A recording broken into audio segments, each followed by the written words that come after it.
Stepping onto the biggest stage yet, Nicola Sturgeon called the scale of this SNP conference awesome. Party membership has quadrupled since last year's independence referendum, so not surprisingly the biggest cheers were for talk of another one. I believe with all my heart that Scotland should be an independent country. If there is strong and consistent evidence that people have changed their minds and that independence has become the choice of a clear majority in this country, then we have no right to rule out a referendum, and we will not do that either.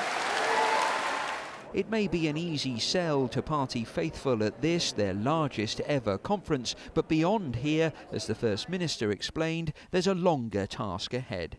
We want Scotland to be independent. It's our job to get out there and convince the people we didn't convince last year.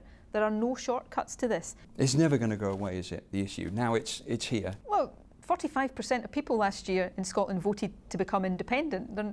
These people are not going to suddenly change their minds, of course not.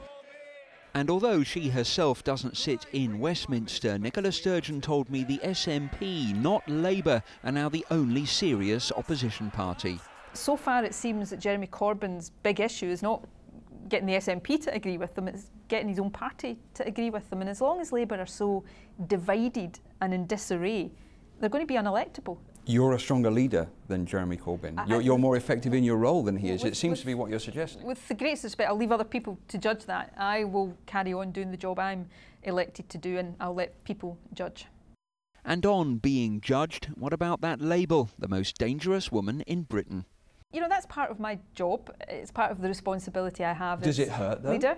You know, if I was going to get offended or hurt by every headline that the Daily Mail wrote about me, then I probably should do something else, because I would spend every day being hurt or offended.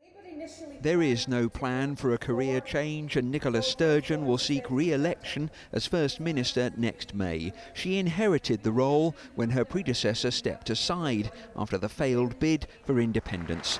Before she can ask for another referendum, she needs to ask Scotland to vote for her. Peter Lane, 5 News, Aberdeen.